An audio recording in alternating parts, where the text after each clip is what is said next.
माँ, आपको प्रणाम।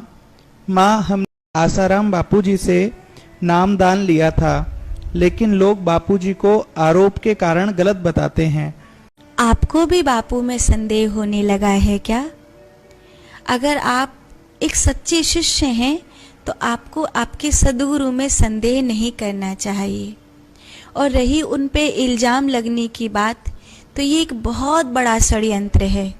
ये एक विदेशी षड्यंत्र है। तो जब बापू ने बहुत सारे लोगों का जो घर वापसी है वो कराया और धर्म परिवर्तन कराने वाले लोगों का पर्दाफाश किया, जब उन लोगों को उन्होंने उजागर किया जो विदेशी फंड ला ला कर हमारे देश में षड्यंत्र को कामयाब बना रहे हैं, तो उनके खिलाफ एक टीम बैठी। उस टीम ने काम किया। उस टीम ने काम करके धीरे धीरे उस परिवार को फंसाया। उस परिवार को फंसा के धीरे धीरे एक शिकंजा कसा, एक जाल बनाया।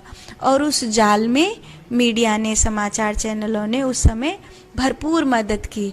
उस समय टीआरपी भुनाने वालों पत्रकारों ने खूब उसको भुनाया, खूब उसको ये किया।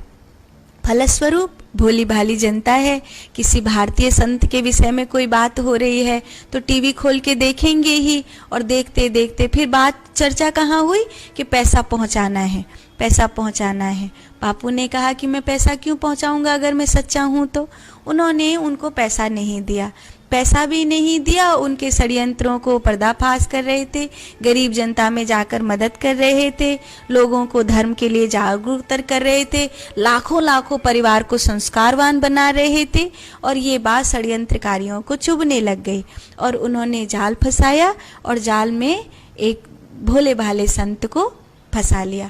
और हमारे जो भारत के लोग हैं, जो हमारे हिंदू सनातनी लोग हैं, उन लोगों ने ये विचार किए बिना कि संत की सच्चाई क्या है, इसका भजन क्या है, इसने लाखों लोगों के घर में संस्कार की अलख जगा दी है, ये देखे बिना उसकी साधना, उसका भजन, उसका ध्यान, उसकी बातें, ये कुछ नहीं देखा और बस धीरे से उसको दोषी मान लिया।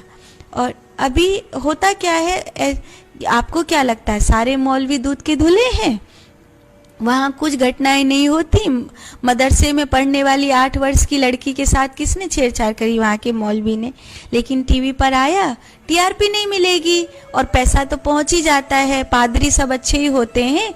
जिन लोगों के यहाँ 4-4 शादी की अनुमति मिल रही है, जो सऊदी अरब के लोग यहाँ पर 1 महीने की शादी करने के लिए आते हैं, और यहाँ भारत की जो गाँव की लड़कियाँ हैं मुस्लिम घरों की, उनको बिगाड़ करके चले जाते हैं और याशियाँ करते हैं। आपको लगता है ये सब अच्छे हैं?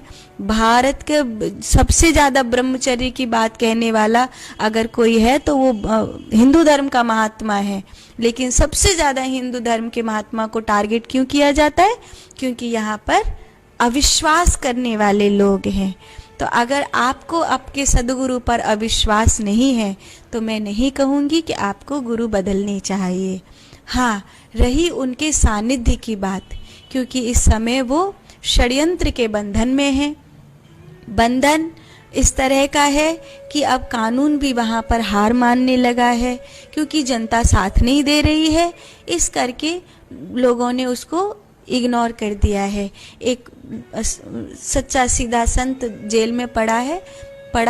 ढेर लोग हैं जो निरपराधी हैं, पड़े हैं। अदालत में मुकदमा चल रहा है। 20 बरस, 25 बरस, कितने बरस लगेंगे? जल्दी से फैसला आता ही कहाँ है किसी का। कोई अपराधी का फैसला आते आते लगता है कि किसी ने किसी की हत्या करी थी, अभी उसकी हत्या करी है और वो मौज मार रहा है, और जिस बेचारे का परिवार बिखर गया वो मुकदमा लड़ रहा है। तो ये हमारे यहाँ बहुत लचर व्यवस्था है कि इंसाफ आने में कितने साल लग जाते हैं, जब तक कि वो आदमी बेचारा इंसाफ मांगते मांगते मर जाता है, उसका परिवार बेचारा खोखला हो जाता है।